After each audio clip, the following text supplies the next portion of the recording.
palavra está diante dos nossos olhos, está aberto a Deus. Nós queremos pedir neste momento que o Teu Espírito Santo fale ao nosso coração. Em nome de Jesus. Amém. Isaías capítulo 24, a partir do versículo 19, diz assim: A terra será de todo quebrantada, ela totalmente se romperá, a terra violentamente se moverá, a terra cambaleará como um bêbado e balanceará como rede de dormir. A sua transgressão pesa sobre ela, ela cairá e jamais se levantará. Naquele dia, o Senhor castigará no céu as hostes celestes e os reis da terra na terra. Serão ajuntados como preso em masmorra e encerrados num cárcere e castigados depois de muitos dias. Hoje eu estava lendo esse Isaías 24, quando eu me deparei com esse texto, com a linguagem que esse texto apresenta, logo na minha mente veio os 1000 anos, o milênio. Eu fiquei pensando assim, esse é um tema que nós aprendemos quando estamos nos preparando para entrarmos para a Igreja Adventista. A gente passa pelo estudo bíblico, e ali no estudo bíblico nós aprendemos várias crenças da igreja, vários ensinamentos, várias doutrinas da igreja, e uma delas é a doutrina do milênio. Este ano mesmo, dando estudo bíblico, eu me deparei com essa doutrina aí do milênio. E às vezes eu fiquei pensando comigo que quão pouco nós falamos sobre esses assuntos dentro da igreja. Quão pouco nós paramos para meditar em temas tão importantes, temas tão assim, como é que eu vou dizer, são essenciais para a nossa crença. Porque como adventista no 7º dia, nós acreditamos que nós não estamos aqui neste mundo de forma definitiva. Mas parece que nos últimos anos, não sei se vocês têm percebido isso, que parece que nós estamos perdendo um pouco essa essência, essa ideia de que isso aqui vai durar só um pouco de tempo, mas que esse lugar, este mundo, do jeito que está aqui, para dentro da Terra, não é nossa casa definitiva. Mas às vezes nós nos comportamos como se tudo se resumisse a este mundo. Como se toda a história bíblica terminasse ou não terminasse, fosse contínua, assim, nós aqui nesse mundo, vivendo a nossa vida, e aí depois morre e depois.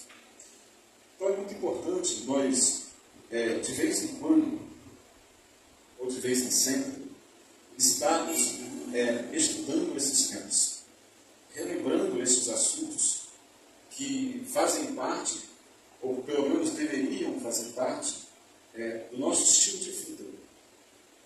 Porque isso não é só uma doutrina aqui no papel, é algo que nós esperamos que venha acontecer. Eu trouxe para vocês aqui um quadro, não sei se vocês estão conseguindo enxergar bem daí, mas o pessoal aqui da frente está sendo privilegiado, está enxergando melhor. O pessoal aí de trás vai ficar um pouquinho mais longe para vocês. Mas não tem de trás, se quiser olhar para trás aí também, pode olhar, que está ali atrás aí. Então eu trouxe para vocês aqui um esboço aqui mais ou menos de como que vai funcionar, segundo a Bíblia Sagrada, os últimos eventos da história deste mundo até a eternidade. Até a eternidade. Então nós podemos ver ali que está escrito lá em cima, está escrito ali em cima ali, os últimos dias. Aí você tem a primeira ressurreição, os 1000 anos, a segunda ressurreição e a eternidade. Esse é o caminho que nós acreditamos que vamos percorrer. Ou seja, acreditamos inclusive que nós já estamos vivendo nos últimos dias, ou seja, aqueles eventos que estão ali embaixo, se você olhar ali, o que vai acontecer nos últimos dias? A volta de Jesus, a ressurreição dos justos, a ascensão dos vivos, a morte dos ímpios, o aprisionamento de Satanás e a terra desolada. Nós entendemos pelas profecias bíblicas que estes acontecimentos, eles estão prestes a acontecer. Tem alguns eventos que antecedem a volta de Jesus, né, que também vão acontecer, estão caminhando para isso acontecer, mas nós acreditamos que a volta de Jesus, ela será a volta de Cristo será visível, não é isso? Nós acreditamos. Eu acho que aqui, a maioria aqui é adventista, né? Temos um casal ali que chegou agora, mas ele está com a camisa do Caleb, então eu sei que ele está sempre por aqui, eu sempre vejo ele por aqui. Então, eu sei que nós estamos aqui, a maioria já conhece esse assunto. Então, estamos só relembrando, né? Então, nós acreditamos que a volta de Jesus, ela será literal, é isso? Mas o quê? Corpórea, né? Visível, audível, ou seja, nós não acreditamos, eu espero que vocês saibam disso, eu espero que vocês tenham estudado isso, vocês tenham, como diz a Bíblia, inculcado isso na mente de vocês. Nós não acreditamos no retorno invisível ou no retorno secreto de Jesus. Entendeu isso? Bote bem isso na mente de vocês. Pode parecer, talvez para a gente, eu espero que aqui eu acho que não acontece isso. Mas há lugares que tem adventista que está meio que olhando nessa situação aí. A volta de Jesus, ela será visível, será audível, será corpórea. A volta de Jesus, ela é literal. Entendeu? Não vai desaparecer ninguém. Pode ficar tranquilo, você não vai ficar segurando roupa de ninguém. Vocês já viram os filmes falando sobre isso? De vez em quando eu assisto, eu não vou negar para vocês não. Bate a curiosidade de ver como que eles estão enxergando, né? Não será assim. A volta de Jesus será visível e literal. Aí o que vai acontecer por ocasião da volta de Jesus? Dá para a gente entrar em todos os detalhes, mas aqui nós temos uma ideia, um esboço do que vai acontecer por ocasião da volta de Cristo. Né? A primeira coisa que está escrito lá, depois da volta de Jesus: ressurreição dos justos. Né? A Bíblia, ela aponta para nós, né? E aí nós temos vários textos, como o texto de 1 Tessalonicenses 4, a partir do versículo 16. Eu vou citar alguns textos aqui para vocês. Mas a Bíblia aponta o seguinte, que quando Cristo voltar, aqueles que dormiram em Cristo, e aí 1 Tessalonicenses 4 fala muito sobre isso, aqueles que dormiram em Cristo, ou seja, que morreram, eles vão ressuscitar. Como que eles vão ressuscitar?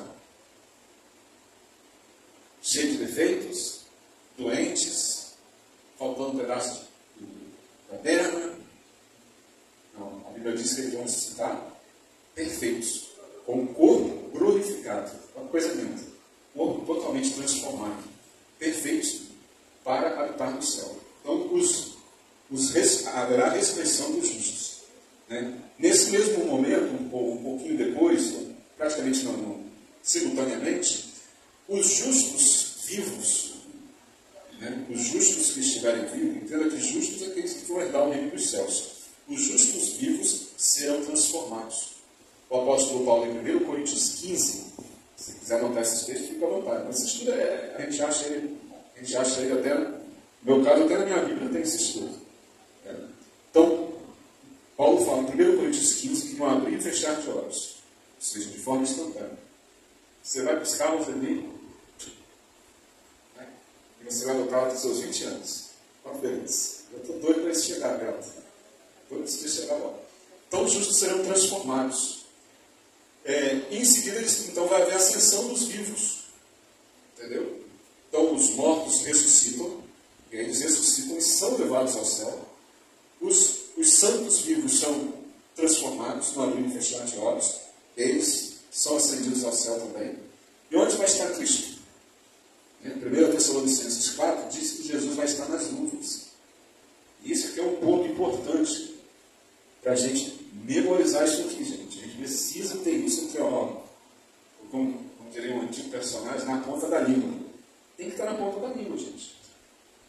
Jesus, na sua segunda volta, ou seja, melhor dizer, no seu retorno, na sua segunda vinda, Jesus, ele não pisa nessa terra. Não pisa. Por isso que Jesus, lá em Mateus 24, já leram Mateus 24? Quando Jesus fala assim, se disserem, eis que ele está no interior da casa. O que Jesus fala para os discípulos? Não acrediteis. Não, ele está lá no campo. Não deis crédito. Por quê?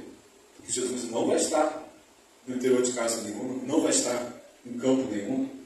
Jesus, quando saiu lá no Fantástico, entrou alguém correndo aqui dentro, está lá no Fantástico. Jesus apareceu lá nos Estados Unidos. Está conversando com Joe Biden, né? Eu ia falar Bin Laden, mas Bin Laden não. É o outro. Não acredito. Não acredito. Por quê? Porque Jesus, ele estará em torno de Cristo. Primeiro, ninguém vai precisar te avisar. Já falei aqui, vai ser algo visível, literal, audível. Jesus fala que todos os anjos do céu estarão com ele. O negócio não vai ser assim, secreto, entendeu? Então você não vai precisar, Cláudio, que ninguém te avise. Você vai ver. Você vai saber na hora que ele voltou. E ele não pisa na terra. Isso é importante a gente saber. Porque a Bíblia diz, as profecias apontam, que o último grande engano de Satanás vai ser tentar imitar a volta de Cristo. Ele vai aparecer aqui na terra como anjo de luz, dizendo ser Jesus Cristo. Vai enganar muita gente. Mas aqueles que estão firmando a sua fé na palavra de Deus não vão ser enganados. Nós sabemos que Jesus não pisa aqui. Todo mundo, os santos aqui vão subir, vão encontrar com ele nas nuvens. De lá a gente vai para o céu. Aí depois tem ali a morte dos ímpios vivos. Por ocasião da volta de Cristo, os ímpios que estiverem mortos vão continuar lá. Inclusive, a ressurreição dos justos, ela também tem o nome de primeira ressurreição. Primeira ressurreição. Em Apocalipse 20. Se você quiser, abra sua Bíblia aí, em Apocalipse 20. Tudo que eu estou falando aqui, esse capítulo aí da Bíblia é a base para toda essa, para tudo isso que eu estou falando. Apocalipse capítulo 20 diz assim no versículo 5. Olha só. Os restantes dos mortos não reviveram até que se completasse os 1000 anos. Esta é a primeira ressurreição. Verso 6. Bem-aventurado e santo é aquele que tem parte na primeira ressurreição. Sobre esses, a segunda morte não tem autoridade. Pelo contrário, serão sacerdotes de Deus e de Cristo e reinarão com ele 1000 anos. Então, os restantes dos mortos, ou seja, os ímpios, eles vão continuar mortos. Eles não ressuscitam nessa primeira ressurreição. Quando Jesus voltar, eles não ressuscitam. Aí os ímpios que estiverem vivos, o que vai acontecer com eles? Vai acontecer com eles, que está registrado na Bíblia, por exemplo, lá em 2 Tessalonicenses 2, onde está registrado que Cristo, com o sopro de sua boca, vai exterminar, destruir todos eles. Por ocasião da volta de Cristo, se você abrir a sua Bíblia, por exemplo, lá em Apocalipse capítulo 6, a partir do verso 14, Apocalipse capítulo 6, verso 14, diz assim, olha, e o céu recolheu-se como um pergaminho quando se enrola. Então todos os montes e ilhas foram movidos do seu lugar. Os reis da terra, os grandes, os comandantes, os ricos, os poderosos, e todo escravo e todo livre, se esconderam nas cavernas e nos penhascos dos montes. E disseram aos montes e aos rochedos, caí sobre nós, e escondei-nos da face daquele que se assenta no trono e da ira do Cordeiro, porque chegou um grande dia da ira deles, e quem é que pode suster-se? Então, os ímpios, eles não só vão morrer, como eles vão desejar morrer. Quando eles olharem para para Cristo nas nuvens dos céus, né? Aliás, tem um detalhe aqui interessante também, mas eu não vou comentar isso não. Depois eu comento com vocês uma outra oportunidade. Mas eles vão morrer. Morrerão todos eles. E aí então vai acontecer o que aqui em Apocalipse 20, ali no versículo 1, está registrado. Olha só o que está registrado em Apocalipse 20, capítulo 1. Então, verso 1 e verso 2. Então vi descer do céu um anjo, tinha na mão a chave do abismo e uma grande corrente. Ele segurou o dragão, a antiga serpente, que é o diabo, Satanás, e o prendeu por 1000 anos. Aí, o diabo vai ser preso no inferno? Irmãos, o diabo vai ser preso aqui neste planeta. Ele vai ficar, aliás, ele já está restrito a este planeta. Mas por ocasião da volta de Cristo, nem vai dar uma voltinha por fora aqui, chegar pertinho da rua, nem isso ele vai poder fazer. Ele vai ficar totalmente aprisionado aqui. Preso, ele e os seus anjos, os demônios. E quem que ele vai ter para tentar? Para perseguir? Ou para fazer qualquer coisa? Os justos e os vivos subiram com Cristo. Os mortos estão mortos. E mesmo os ímpios que estavam vivos morreram. Não tem mais no tempo. Então, essa prisão de Satanás são circunstanciais. Ou seja, as circunstâncias o prenderam. Ele não tem para quem tentar. Ele vai ter sim um planeta vazio. Vazio. Cheio de cadáveres. Porque os ímpios vão morrer e não vai ter ninguém para fazer funeral deles. Entendeu? Então vai ser esse planeta que ele vai ter. Quanto tempo ele vai ter esse planeta? 1000 anos. 1000 anos, durante 1000 anos, Satanás estará preso aqui neste mundo. Sem ninguém para poder tentar. Sem ninguém para enganar. Sem ninguém para ele ficar bolando as artimanhas dele. Ellen White, ela fala que Satanás, ele vive num frenesi tão grande, ela diz que para um instante. Entendeu como é que funciona a mente desse ser? Ele não para, irmãos. É o tempo todo, ele fica tramando, viajando e fazendo com o objetivo de destruir as pessoas. Porque ele quer levar para a perdição o maior número possível de pessoas. O maior número possível. Mas nesse período de 1000 anos, ele vai parar. Ele vai parar, porque ele não vai ter mais ninguém para ele. E aí, então, acontece, ali, depois da primeira ressurreição, depois da volta de Jesus, acontece esse período de 1000 anos, que a gente chama de milênio. Você não vai encontrar essa palavra na Bíblia, milênio. Mas você vai encontrar o período de 1000 anos. Onde a Bíblia fala que durante esses 1000 anos, o que vai acontecer nesse período? Bom, está ali, ó. Os justos, eles vão estar no céu, com Cristo.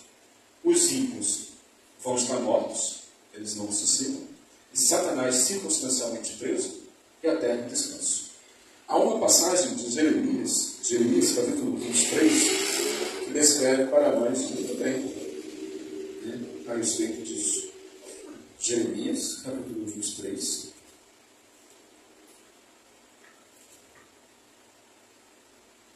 Deixa eu só conferir aqui o verso direitinho. Jeremias 23.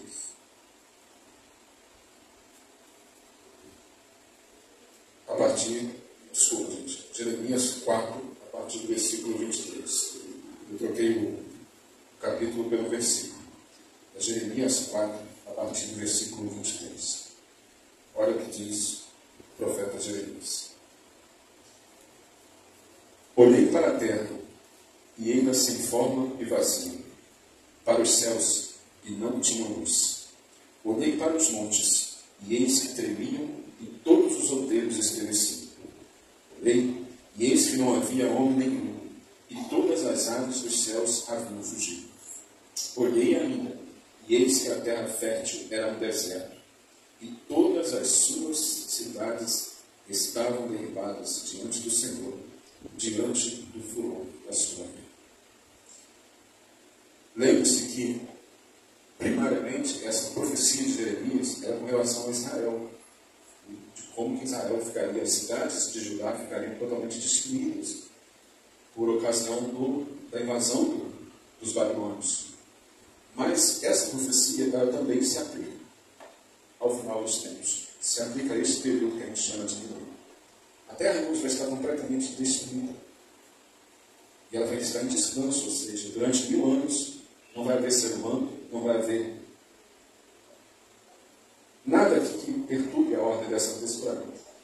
Por ocasião da volta de Cristo, se você ler ali Apocalipse capítulo 19, você vai ver Apocalipse 19, Apocalipse 16 também que fala sobre isso. Você vai ver que, por ocasião da volta de Cristo, este mundo vai ser transformado nisso. A volta de Jesus não vai ser um eventozinho qualquer. Entendeu? A volta de Jesus, Deus seja louvado, que Ele vai pegar os justos, vai ressuscitar, e nós vamos ser transformados, se estivermos vivos, e vai nos levar para o céu. Porque você não vai querer ficar nessa terra, por ocasião da volta de Cristo. Graças a Deus, Isaías, que a gente vai subir. Senão, se a gente não subisse, o que vai acontecer com a gente? O que vai acontecer com os ímpios? Vão ser todos mortos, destruídos. Por quê? A volta de Jesus, quando você lê a descrição bíblica da volta de Jesus, ela vai ser sucedida, ou seja, Jesus volta, mas ao mesmo tempo, os fenômenos que vão estar acontecendo nesse planeta vai destruir esse planeta. Por exemplo, se você abrir lá em Apocalipse 16, você vai ver que, por ocasião da sétima praga, vai acontecer um terremoto, segundo a Bíblia, ela diz assim, como jamais houve na face da terra. Eu fico pensando, Noemi, que terremoto? Qual vai ser a magnitude desse terremoto?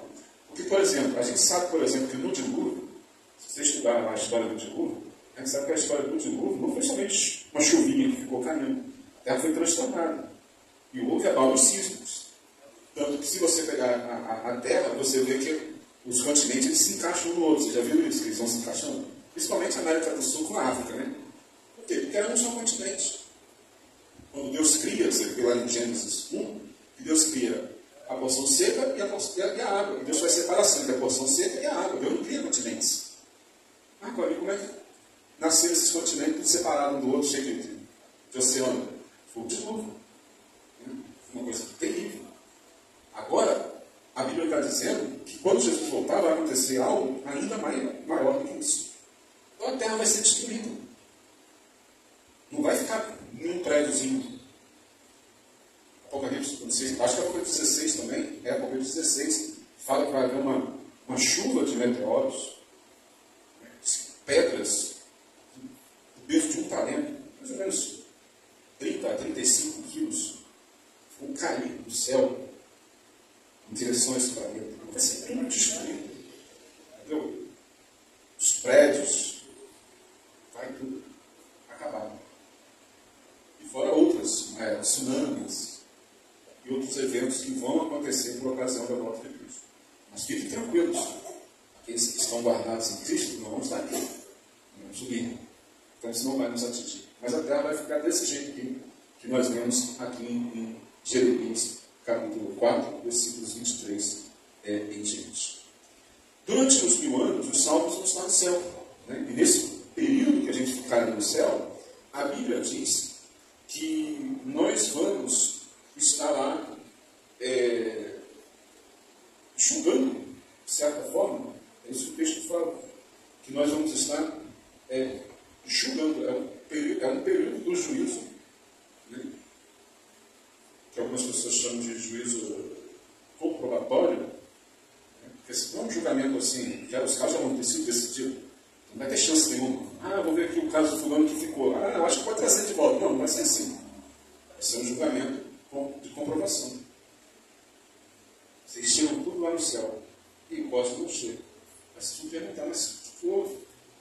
Por que o Cosmo está aqui? Ele estava lá na igreja todos os cultos, assistindo os cultos, ele estava lá, ele pregava, ele cantava, ele fazia isso, fazia aquilo. Por que ele está aqui?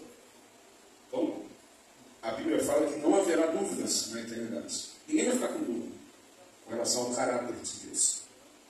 Porque no final todos nós vamos reconhecer que Deus foi justo em todas as decisões que Ele tomou, inclusive na questão de salvação e perdição. Uma das últimas frases que nós vamos falar nessa sequência de eventos está lá em Apocalipse 16, que fala disso, que nós vamos dizer: justos e verdadeiros são os teus juízos, ó Senhor dos Exércitos. E aí então, passa os 1000 anos no céu. Vai passar assim rapidinho. Daí como ele está falando?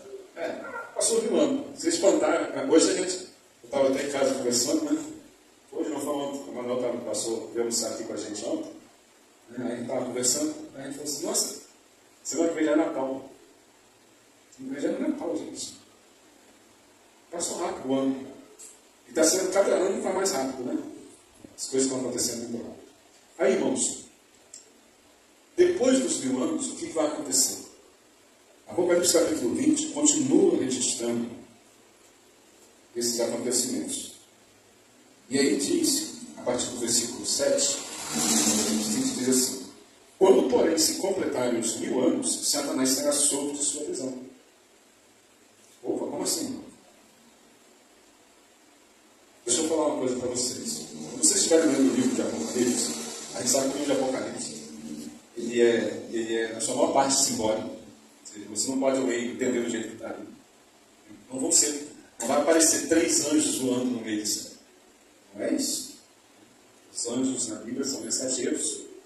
São pessoas que têm uma mensagem. Esses 3 anjos voando no meio do céu, a gente entende que é o povo de Deus pregando a mensagem. A tribo de mensagem zero.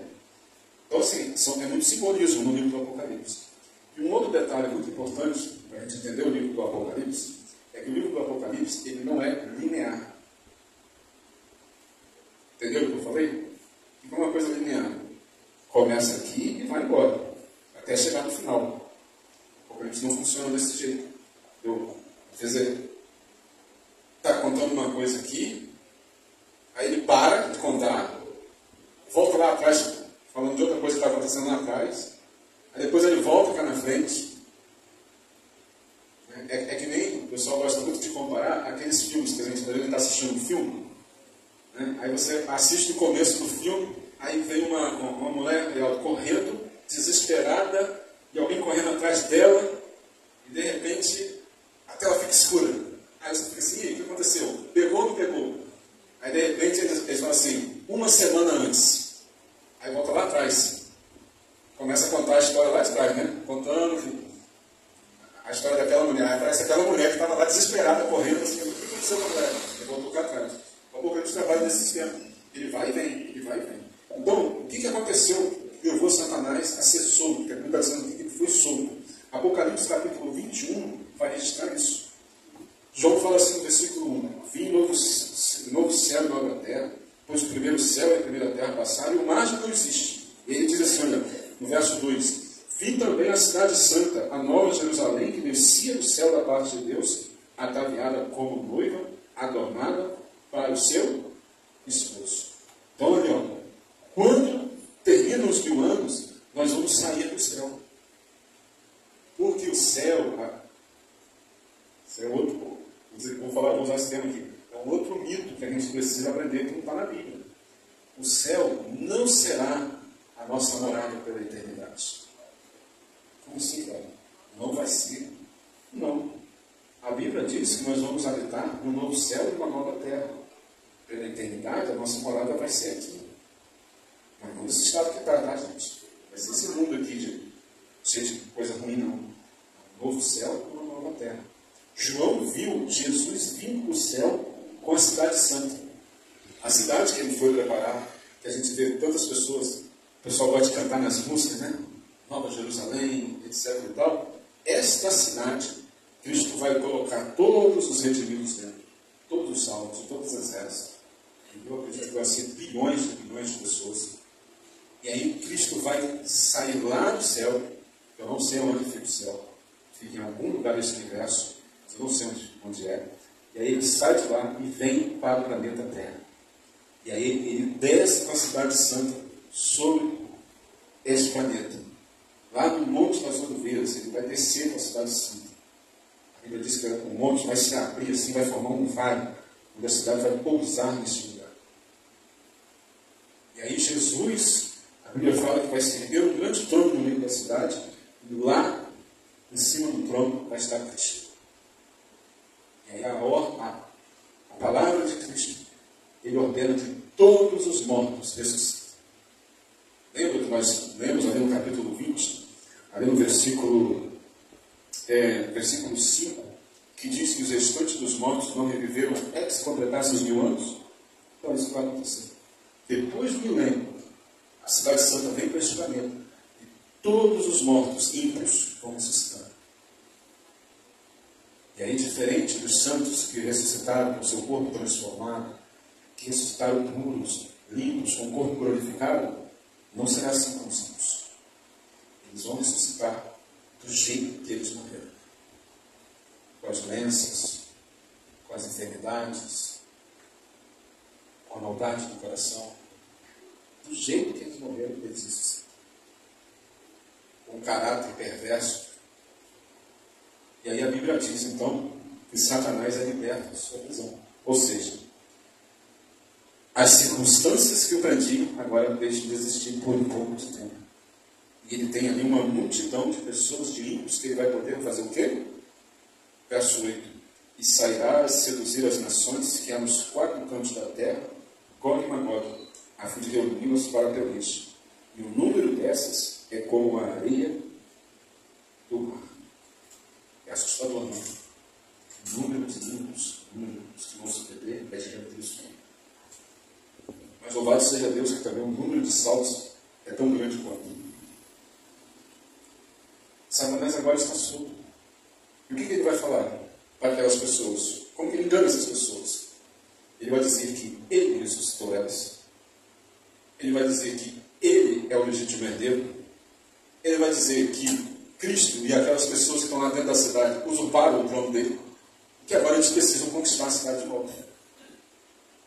E aí a Bíblia diz, ali no versículo 9, do capítulo 20, diz assim, que eles marcharam então pela superfície da terra e sitiaram o acampamento dos santos e a cidade que durante um período de tempo os ímpios vão se organizar junto com Satanás e os seus anjos, demônios agora, e eles então vão se organizar, vão preparar um ataque. Com certeza eles vão reconstruir armas de guerras, aviões, tanques, etc. e tal. Porque no meio daquela multidão tem pessoas muito inteligentes, pessoas habilidosas, que usaram as suas habilidades para fazer muita maldade aqui nesse mundo enquanto viveram. E essas pessoas vão estar com Satanás e eles vão preparar um último ataque. É o último e desesperado ataque de Satanás contra Cristo. E o texto diz que eles então cercam a cidade querida, a cidade santa. E agora, irmãos, lembra que eu falei para você que é um vai e vem na Bíblia, do Apocalipse? Acontece ali, a partir do versículo 11, que diz assim, vi um grande trono branco, e aquele que se assenta, de cuja presença fugiram a terra e o céu, não se achou lugar para eles. Vi também os mortos, os grandes e os pequenos, postos em pé diante do trono. Então se abriram os livros, e ainda o outro livro, o livro da vida, foi aberto, e os mortos foram julgados segundo as suas obras, conforme que se achava escritos nos livros. Deu o mar os mortos que nele estavam. A morte e o além entregaram os mortos que nele haviam, e foram julgados um por um, segundo as suas obras. Então a morte e o inferno foram lançados para dentro do lago de fogo. Esta é a segunda morte, o lago de fogo. Se alguém não foi achado escrito no livro da vida, este foi lançado para dentro do lago de fogo. A saber, né, a segunda morte. Esse é o lago de fogo. Jesus então se levanta. E ali todos aqueles ímpios, eles vão parar. Se você ler o livro O Grande Conflito, o livro missionário deste ano vai ser o próximo ano também, tá? 2024. Se você ler o livro O Grande Conflito, a descrição dessa cena, ela diz que cada personagem vai ver o seu papel. Vai recapitular o seu papel. Aquilo que fez. E os próprios ímpios, e o próprio Satanás e os seus anjos, eles vão reconhecer que Jesus é o Senhor.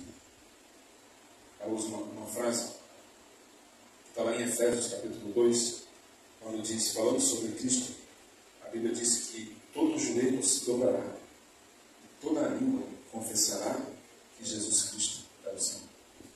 Naquele momento, quando eles servem a cidade santa, eles vão perceber aonde foi que eles caíram. Eles vão ver a justiça de Deus e a força da verdade. Não que eles estejam arrependidos, porque eles não estão arrependidos. Nenhum. Nem Satanás, nem os seus anjos, nem os simples. Ninguém está arrependido. Mas a força da verdade vai fazer com que eles dobrem os seus joelhos e digam, bendito que vem em nome do Senhor. Bendito seja Deus. Eles vão reconhecer a Cristo como Senhor. E aí acontece, esse instante, esse derradeiro instante, acontece ali o que contaria a segunda parte do versículo 9, né?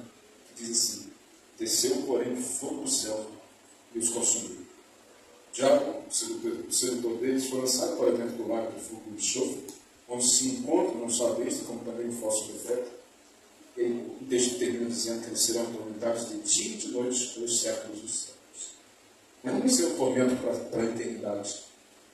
Eles vão ser destruídos. O lago de fogo, lá na frente, o texto bíblico diz que o lago de fogo é a segunda morte. A segunda morte. Essas pessoas, todos eles vão ter que passar pela segunda morte. A Satanás será destruído de uma vez. A Bíblia não fala de um inferno eterno, de um lugar onde os ímpios vão ficar queimando para sempre. A Bíblia não fala, irmãos, de um reino de Satanás. Satanás não vai ter um reino. Ele já foi derrotado, não tem reino nenhum para ele. Ele vai ser destruído. É isso que a Bíblia fala. Segunda morte. E assim, né?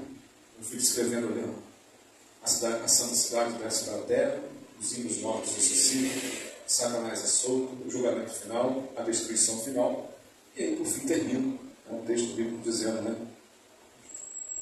Aqui no capítulo 21, João diz que ele viu um novo céu e uma nova terra.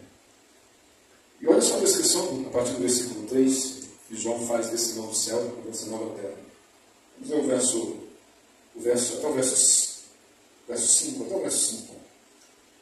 Então ouvi grande voz vinda do trono dizendo, eis o tabernáculo de Deus com os homens. Deus habitará com eles, eles serão povos de Deus, e Deus mesmo estará com eles. E lhes enxugará dos olhos toda a lágrima, e a morte já não existirá. Já não haverá luto, nem pranto, nem dor, porque as primeiras coisas passaram. E aquele que está sentado no trono diz, eis que faço novas todas as coisas. E acrescentou, escreve, porque estas palavras são fiéis e verdadeiras. Irmãos, que final maravilhoso. Depois da destruição de todo o pecado vai ser destruído. Infelizmente, muitos pecadores, porque se apegaram ao pecado, serão destruídos por ele. Mas depois de tudo isso, a Bíblia diz que Deus recria esse planeta. Vai ser melhor do que o original. Vai ser mais bonito, lógico, do que o jardim do Éden. Um novo céu e uma nova terra. Não vai ter dor, não vai ter luto, não vai ter pranto. Nós vamos poder viver para sempre com os nossos queridos. Eu sei que aqui tem pessoas que estão passando por dificuldades, problemas de saúde, ou tem alguém por perto passando por problemas de saúde. Qual dura é a gente ver alguém que a gente ama sofrendo? É muito difícil isso. Dói no coração da gente. Quando a gente ama alguém e aquela pessoa está sofrendo do nosso lado, a gente sente como se fosse a gente. É muito dolorido. E agora a gente pensar que tudo isso vai acabar. Que nós vamos viver a eternidade ao lado das pessoas que nós amamos. Nós vamos viver a eternidade uns ao lado do outro, sem brigas, sem discussões, sem intrigas. Porque essas coisas ficaram para trás. Eis que faço novas todas as coisas. E sem morte, sem doença, sem nada disso. Essa nova terra, é o último pontozinho ali embaixo, é o últimozinho, nova terra. É isso que Deus tem a oferecer para cada um de nós. É isso que Cristo foi preparar no céu para nós. É isso que nós estamos almejando. Nós não estamos aqui neste mundo neste mundo nos preparando para ter um mundo melhor, não. Nós não queremos um mundo melhorado. Não queremos. Não queremos um mundo consertado. Porque não é isso que Deus vai nos dar. Deus não vai nos dar não vai... A turma da hidráulica faz um remendo lá, não faz? De vez em quando. Acaba fazendo, né? Um remendo assim. Fica bom, mas não é novo. O trabalho hidráulico, uma obra em geral, né? Faz um remendo. Nós não queremos um mundo remendado. Nós queremos, não só nós queremos, mas como Deus vai nos dar um planeta novinho. Ele vai reconstruir. Novo céu e uma nova terra. É isso, restaurado totalmente. É isso que Deus tem para nós. Agora, a pergunta que vai ficar, e fica aqui no nosso coração nesta noite, tem alguma coisa aqui neste mundo que compensa de trocar isso por esta coisa? Tem alguma coisa, irmãos? Será que vale a pena a gente trocar este novo céu e esta nova terra por um instante de prazer? Será que vale a pena a gente trocar este novo céu e esta nova terra por um carro, por um emprego, por uma casa? Eu vou mais além. Será que vale a pena a gente trocar um novo céu e uma nova terra por alguém? Por um pai, por uma mãe, por um filho? Eu posso estar sendo radical, mas Jesus foi radical. Jesus disse que quem não deixa pai, mãe, esposa, filho, filha, por amor a ele, não é digno dele. Jesus foi radical, irmãos. Jesus não nos aceita pela metade. Jesus não aceita 99% da gente. Ele não quer 99%. Ou é 100% ou é nada. É assim que Deus trabalha. Porque nessa questão, irmãos, 99% de salvo significa o quê? 100% perdido. É que nem aquela história, né? meio grave. Não existe isso. Ou está ou não está. Né? Não existe meio. A mesma coisa com relação à salvação. Ou estamos salvos ou não estamos. E vale a pena a gente trocar qualquer coisa deste mundo? Trocar o novo céu e a nova terra por qualquer coisa deste mundo? Sinceramente, irmãos, eu acho que não. Então a gente fez essa recapitulação aqui, o estudo do milênio, para a gente relembrar, porque às vezes a gente esquece o porquê que a gente sai de casa e vem até aqui à igreja. O porquê que eu sou adventista do sétimo dia. Por que eu sou um cristão? Por que eu estou aqui na igreja? Para que eu estou aqui na igreja? E às vezes a gente vive a nossa vida como se, eu estou lá na igreja porque é legal, é gostoso, porque tem a cantata de Natal e é legal lá na frente cantar um hino bonito. É bonito, eu sei que é. Eu estou lá porque eu gosto de tocar bem o teclado lá, e eu gosto de chegar na igreja, sentar no banco e ficar ouvindo nós tocando os hinos, e a Rita cantando. Tudo isso, não estou dizendo que essas coisas são ruins, tudo isso é bom. Mas isso não é o motivo por que nós estamos aqui nessa igreja. Se você está aqui por causa disso, você precisa rever os seus conceitos. Precisa rever, irmãos. Porque não é por isso que a gente está aqui. Nós estamos aqui porque Jesus foi no céu preparar uma nova terra para nós. Ele disse que na casa de meu pai há muitas moradas e eu vou preparar um lugar para vocês. E este lugar está pronto lá no céu. Está prontinho. A sua casa, Léo, está pronta lá. A sua, Rita, Roseli, a sua está pronta lá. Gabriel, sua casa está pronta lá, rapaz. Casal aí, pelo seu nome. Júlio e Luana. A casa de vocês está pronta lá também, filho. Nossa casa está pronta, irmãos. Mas nós precisamos chegar lá. E aí a nossa vida aqui precisa estar escondida em Cristo. Nós precisamos decidir. Isso é decisão, irmãos. É questão de escolha. Nós precisamos decidir agora, nesse exato momento, entregar o nosso coração de 100% para Jesus. E como Josué fala aquelas palavras firmes, né? A gente sempre cita Josué, porque as palavras de Josué, elas foram firmes, foram enfáticas. Ele não titubeou, ele não ficou assim, eu acho. Não. Josué falou, eu e minha casa serviremos ao Senhor. Vocês escolham agora quem vocês vão servir, mas eu e a minha casa vamos servir o Senhor. Então que nós possamos, neste momento, tomar essa decisão. Eu vou servir a Deus. Eu vou entregar meu coração a Deus. Todo ele, 100%. Eu não quero mais ter um coração dividido. Eu não quero dar para Deus 99% do meu coração. Eu quero dar 100%. Porque Cristo está voltando. A nossa volta, todos os sinais apontam para o retorno de Jesus. Todos os sinais apontam. Este mundo, irmãos, ele está em trevas. Este mundo está caminhando para o seu fim. Não há lugar para nós neste mundo, irmãos. Cada dia que passa, a gente percebe que este mundo não tem lugar para cristão neste mundo, para seguidor de Cristo neste mundo. Então nós precisamos estar prontos. Não nos prepararmos, mas já estamos prontos para o retorno de Jesus. Que Deus abençoe você, que essa seja a decisão do teu coração.